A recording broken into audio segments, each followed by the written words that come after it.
Pocas cosas os tengo que decir porque lo hemos dicho ya, todo ahí dentro, o casi todo. Para mí ha sido un placer traer estos grabados que son de unas ediciones que se hacían hace unos años en Madrid. Se hacían 200 ejemplares solo. Eran todos para bibliófilos, con estampaciones especiales, con papel especial, con una edición muy cuidada, muy cuidada. Y en este caso, pues a mí me encargaron primero el Baroja y 3 años después el Rincón y Cortadillo de Cervantes. El Baroja lo hice yo en blanco y negro porque es un capítulo de la novela de Baroja que se titula La Busca, que es un poco la historia de unos pilletes, de unos granujas en el Madrid de fin del siglo XIX y principios del XX, que es la época de Baroja. Baroja pertenece a la generación del 98, cuando perdimos Cuba, que era lo último que nos quedaba.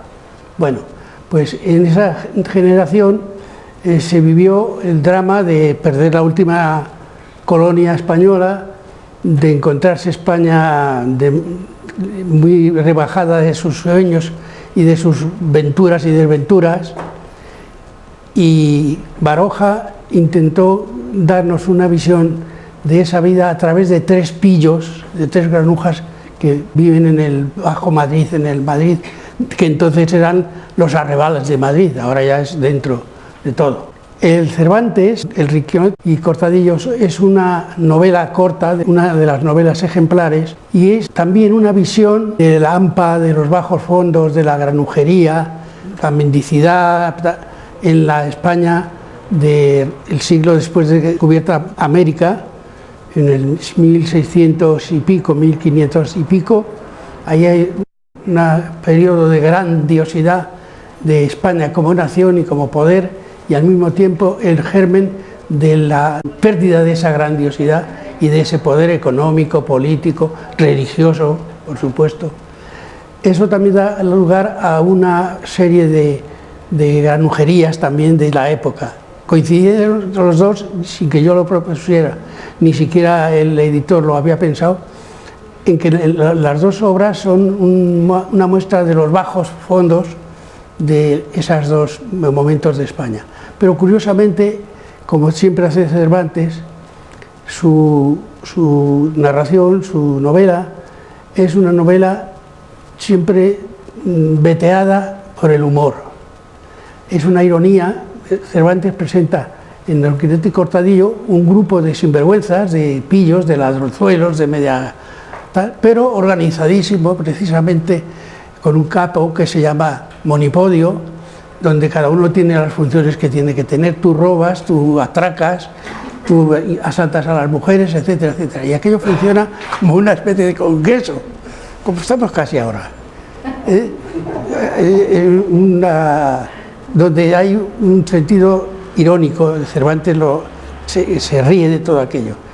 En cambio, Baroja retrata los bajos fondos de Madrid de una manera muy dramática, muy descarnada, muy como son, aparentemente poco literario aquello. Baroja es menos, aparentemente digo, solo literario, y en esos bajos fondos también aparecen los 3 pillos, pero ahí no hay ni organización, ni jefes, ni estatutos, porque en el otro tienen sus estatutos, sus normas.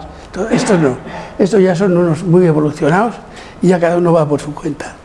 Esas dos visiones de la granujería, de la picaresca española, corresponden a dos épocas muy distintas y están tratadas también con una manera distinta. Las cosas de Baroja son grabados sobre plancha de cobre al aguafuerte, que es un procedimiento complicado, que se hace una plancha y luego con esa plancha se entinta, y con esa misma plancha se hacen varios ejemplares.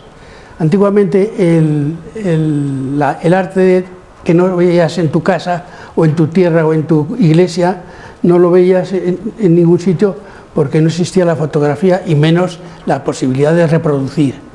Pero se hacían dibujos de los cuadros antiguos, se hacían sobre planchas de cobre y se estampaban. Y se vendían esas estampas que sustituían, era la foto de entonces. O sea, por ejemplo, los reyes se casaban con una reina que no conocían, que era de otro estado, de otro sitio. Entonces se le encargaba a un buen pintor o dibujante, se le encargaba un retrato pintado, si era por ejemplo Carlos V el que lo encargaba, o simplemente dibujado en una plancha y se vendían. Era la foto de entonces. Bueno, pues estas dos visiones, la de blanco y negro es la de Baroja y el color es la de Cervantes. En las de Cervantes cada estampa tiene 2, 3 o 4 colores, que significa que son 3, 2 o 4 estampas que se van superponiendo una sobre otra, y tiene que haber un ajuste perfecto para que no se salga un color de su sitio. Es bastante trabajoso.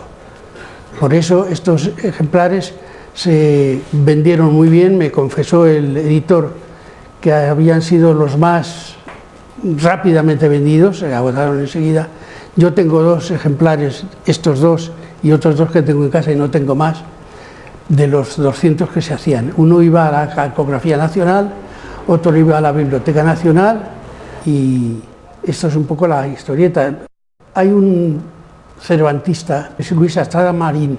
Astrada Marín es uno de los que más se han ocupado y más concienzudamente del Quijote. Y Astrada Marín dice, en una de sus crónicas, dice: sin Esquivias no habría existido el Quijote. ¿Por qué?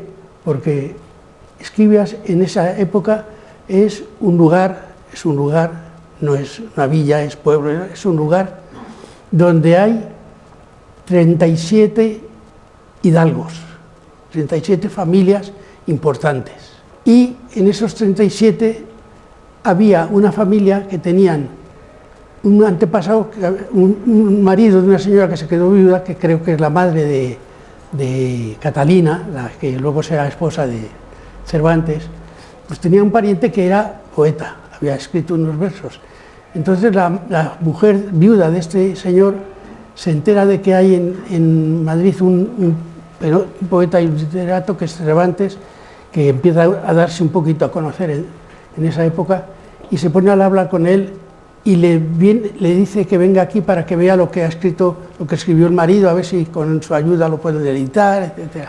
Con ese motivo viene Cervantes a Esquivias, lo reciben, digamos, las fuerzas vivas de entonces, que debían ser bastantes, de aquellos 37, y uno de ellos es la familia de esta mujer de Catalina Salazar y Palacios, o Palacios y Salazar, no recuerdo exactamente, y se casa con Cervantes. Es un matrimonio probablemente sin amor, es un matrimonio de conveniencia. Cervantes tiene 37 o 38 años y Catalina tiene 18.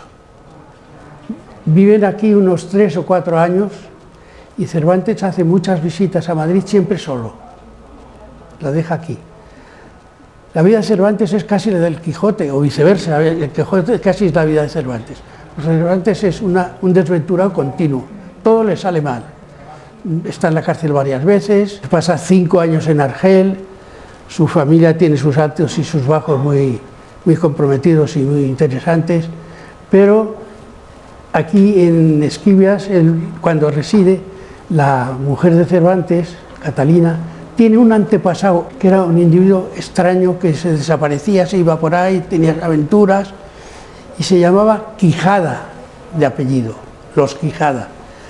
Cervantes llama a su invento, a su gran personaje, Quijote, y según Cervantes cuenta en su libro, el Quijote es un trasunto de un individuo que vivía, no se sabe si en Argamasilla de Alba, en Esquivias, en cualquier de estos sitios que se lo disputan, que vivía y que se llamaba Alonso Quijano el Bueno. Ese es el precedente de Quijote. Ese hombre pierde el seso leyendo libros de caballerías y convierte a ese Alonso Quijano el Bueno en Don Quijote de la Mancha.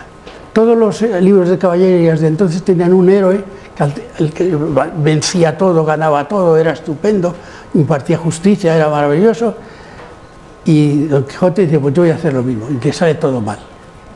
Quijote es el primer protagonista literario que es el eterno perdedor. Todos son aventuras, desventuras y muy pocas aventuras, yo creo que casi ninguna. Se va haciendo su vida, se lleva al Sancho Panza. Y ahí tenemos dos prototipos de la manera de entender la vida. Uno de ellos es el Quijote que no se conforma con una realidad como es y se inventa otra realidad. Para él los molinos serán siempre gigantes, no serán molinos, serán gigantes. Lleva a su lado al Sancho, que es el práctico, el hombre que pone los pies en el suelo, que solo cree lo que ve y lo que toca y que quiere mejorar socialmente. Y piensa, yo si me voy con este señor que está mal de la cabeza, pero hace cosas interesantes, a lo mejor prospero y soy famoso. Y efectivamente la novela es todo un proceso de intercambio. El Quijote se va a Sancho Panzando y el Sancho se va quijoteando. Cuando muere Don Quijote, que es lo que se cumple este año, 400 años, cuando muere Don Quijote, Sancho le dice, no se nos muera, es decir, el Quijote ya es de todos, no es de uno solo. Y no se nos muera porque si se nos muere usted perdemos mucho. Esa es una de las cosas preciosas del Quijote, en la muerte de Don Quijote. Y además hay una cosa curiosa, que esa frase de Sancho es como si el Quijote dijera, ahí te quedas Sancho, tú vas a seguir siendo el Quijote, tú eres el segundo Quijote.